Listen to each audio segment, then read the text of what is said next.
Welcome to the second season of Circus Whispers. Thanks for listening. My name is Maaike van Langen and I'll be your host. Circus Whispers is an idea of Tent House for Contemporary Circus in Amsterdam. In this podcast, I interview circus makers that participate in the residency program of Tent called Makers for a Week.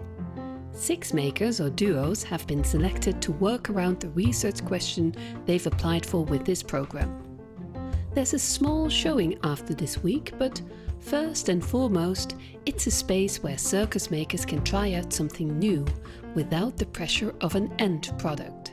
There's really freedom in every idea that we have. We can just go anywhere we want and there's no pressure.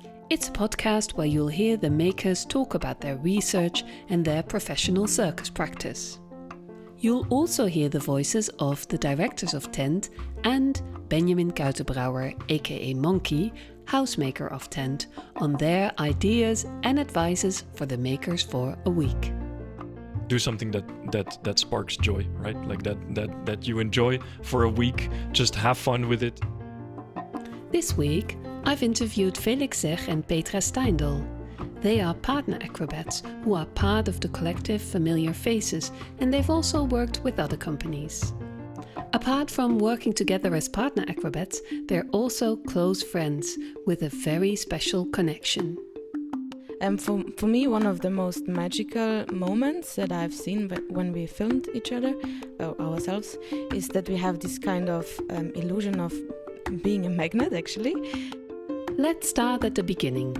Why did Tent create the Maker for a Week program? Hanneke Meijers, one of the directors of Tent, explains. For us, it's really important to promote research, circus research, and that there's the possibility for people to try something out without the pressure of it being successful, so that people can have just a chance to see if the minimal idea that they have, if it works. It's the basic of circus, I think, at the moment, of new circus. You have to have a really good research question to start with, because circus is evolving. We need more people questioning what we're doing, why we're doing it, how we're doing it, in front of which audience. I think this is all part of doing good research. You have to have answers to these questions. Why, where, when, for whom. This is how we grow as an art form. She also has a piece of advice for the makers for a week. Do the things you're afraid of to do, because there's the magic. I asked Hanneke why Tent chose Petra and Felix as makers for a week. Well, they were talking about this wall where they either could see each other or not, or the audience could see them or not, how they would communicate. So I would immediately see this wall in front of me. I think for me it was also really important that they described their being a duo, but normally they're a quattro. So it was really nice to hear them talk about how they could be back into a duo. And to grab it back to the basics, how do we communicate? How do we tell this to other people? How we work, how we connect? Can we make this connection visible to an audience? I think this is important. To feel and show a connection whilst there's a wall between us is something we can all relate to in one way or another. Felix told me where their research question came from. So it started actually because we're really a long time apart during COVID, and also because Petra lived in Tenerife for a while, and we wanted to stay connected as friends and also wanted to inspire each other still. So we started sending videos of different handstand sequences, and we want to explore how it is to show a connection on stage but not be physically together, something that normally we as partner acrobats always are. And so that's why we chose a wall on stage, to feel each other but not see each other. Let's get to know them a bit better. Felix and Petra both discovered circus through friends and traveling. Petra discovered it when she was 15 and she was hooked. Felix first had a carpentry education and then fell in love with the circus. They met at the Etage in Berlin and started working as partner acrobats from there. So this is the basic bio, but I thought it would be fun to let them describe themselves in a different way, as something from nature, for example. Maybe as a mighty tree. I like things calm, I like sunshine, and I like wood in general, and I like organic things, and every tree is different anyway. So I think, I like to see myself as a beautiful tree. I think I like to see myself as an octopus, because they're very versatile and they can choose how they want to be. Like they can be super camouflage and hidden underneath the rock until they think the time is right, and then they go out and they shine and they're like all colors that they want to be. And they're like, how do you say when they're like swifty? They can go in every little hole they want. They're flexible and they get what they want. They're smart. And how do they describe each other? He has a very positive mindset. Like when I'm depressed, I don't know, he can get me out of that. He can see the bright side of the world. And I think she's really, really hardworking, and I think also very behind having a lot of fun. And I think that's why we clicked always. So we're trying, if we have to work, to still have a good time together. And now we're here at Tent House for Contemporary Circus. I've interviewed Felix and Petra at day 3 of their week. We're in the Stork studio, and basically we have a room that's 10 by 10, I think, and it's laid out with black dance floor, and it has big windows, which is very nice. Last days we had a lot of light, and it was really warm, so we could have a lot of air as well. And for now we also have a lot of dust because we work with drywall. So you see a lot of white footprints, and usually white footprints are chalk from partner acrobatics, but this time it's drywall dust. What does it mean for circus makers to have this opportunity to work in the studio for 1 week? Having the time to just explore ideas that you had, and then after that week you can still decide whether they worked or didn't. There's really freedom in every idea that we have. We can just go anywhere we want, and there's no pressure. And it's nice that we can have a showing, but also the showing does not mean directly it's the beginning of a new creation, or like we needed to film, so that's like budget. And it's really, I think, freedom that we can explore every idea. It sounds like they took Benjamin's advice to choose for one thing, enjoying the freedom and following the things that sparks joy really well.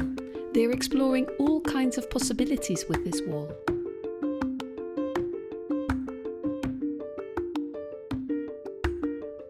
Of course, working with an object, we always want to like research all the possibilities we have. And with the wall, we thought about, we will eventually punch a hole through it, and then we have all these like loose limbs of our partners, like not the full partner, but we have a hand or a foot, and it's like a point of support.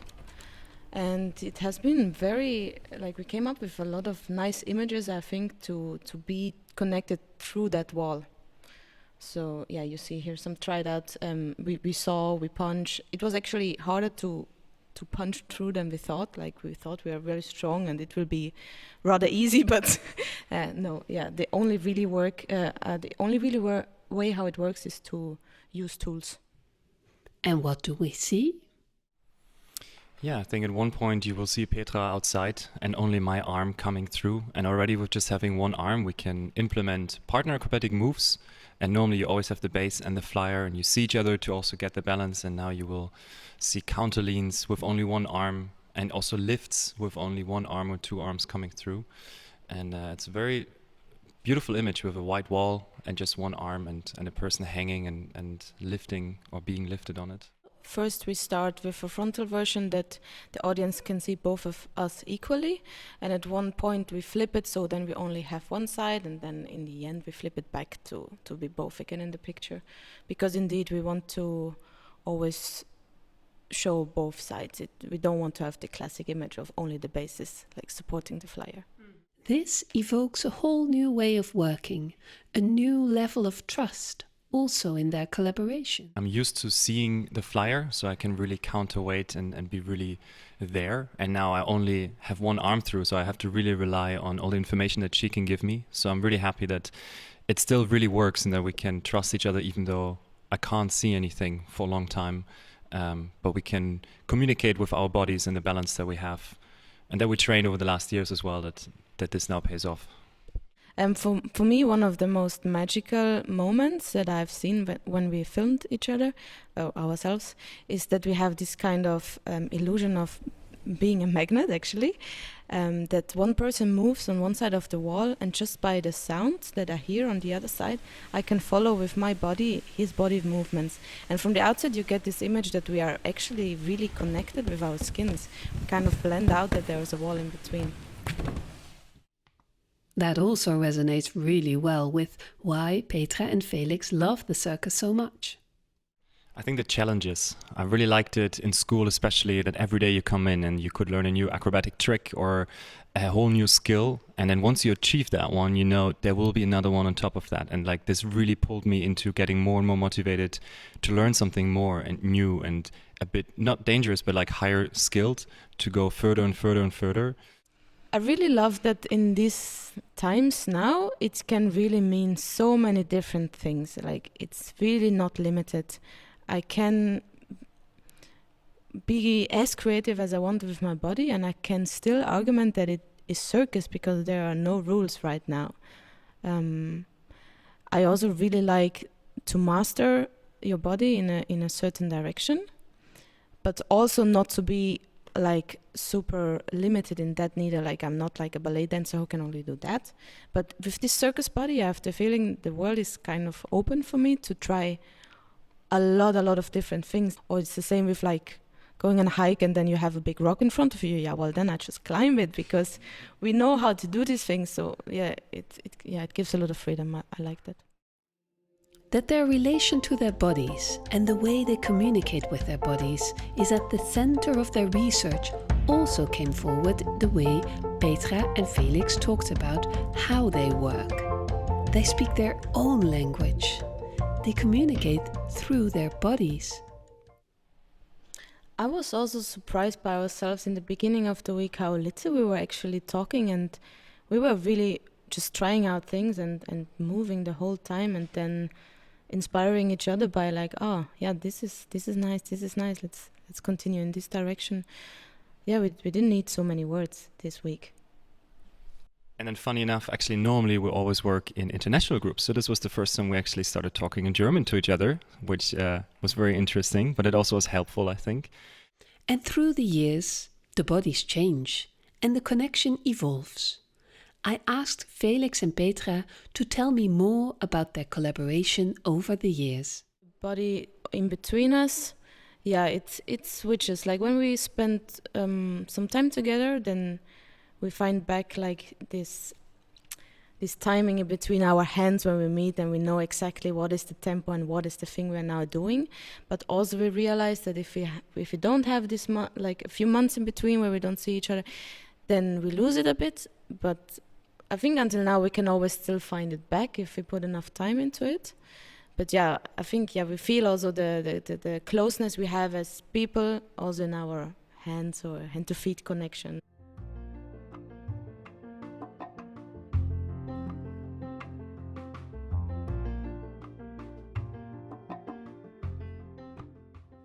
For partner acrobats, the most important thing is not the trick, but the way you communicate only with your body through little tiny gestures to really understand what the other person is doing. And also, like Petra said, sometimes when you work for a long time together, then you really know you're like one unit and you know how the other person will react if something happens.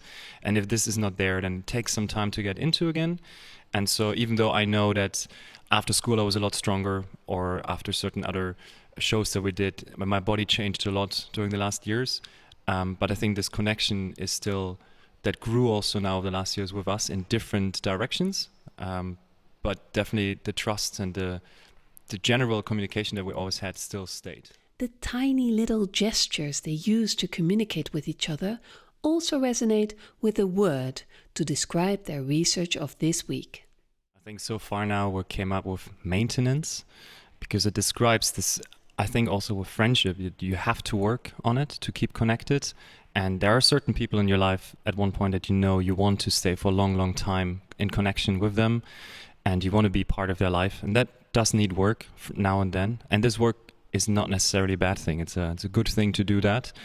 But it just has to be done regularly. Otherwise, at one point, like you don't see each other for half a year, then for a year, and before you know it, this person that you were really close with suddenly is not really close anymore. And I think everyone can relate to that. It happened probably to everyone already, that certain friends that we were close to suddenly are not in your friend anymore.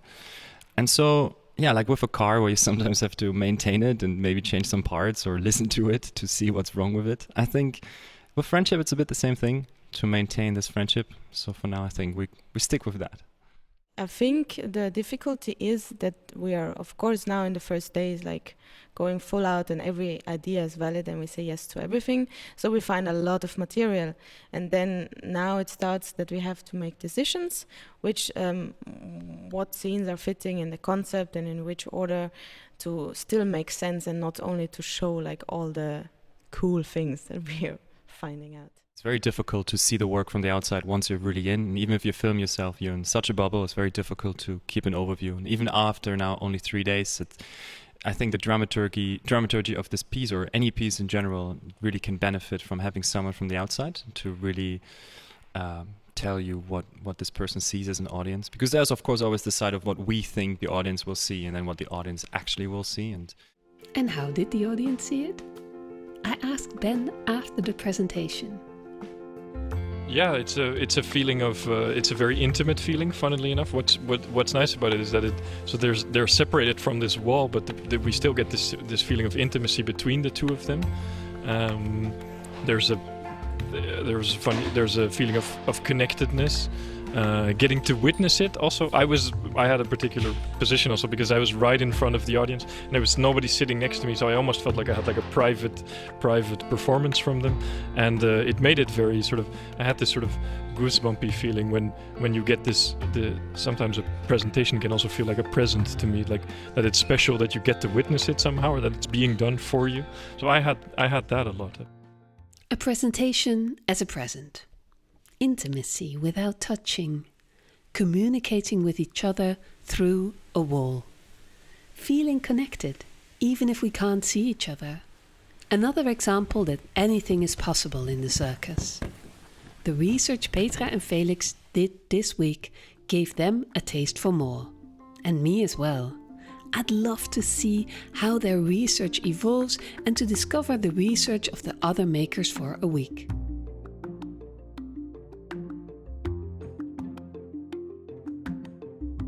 This was the first episode of the second season of Circus Whispers. Please subscribe to be the first to hear the next episodes. The next one is with Arend de Jonge, aerial acrobat and mathematician. Thanks very much for listening. Circus Whispers is a production of Tent, House for Contemporary Circus in Amsterdam. Hosted, produced and edited by me, Maaike van Langen. Big word of thanks to Petra Steindl, Felix Zech, Hanneke Meijers, Benjamin Kuitenbrouwer and the whole team of Tent. The makers of a week in 2022 are Arend de Jonge, Jorga Lok, Harvey Kopp, Jam Shenanigans, Maria Madeira and Petra&Felix. Tent is supported by the Amsterdam Funds voor de Kunsten, Dutch Performing Arts Funds and Prins Bernhard Cultuurfonds. More info via tent.eu.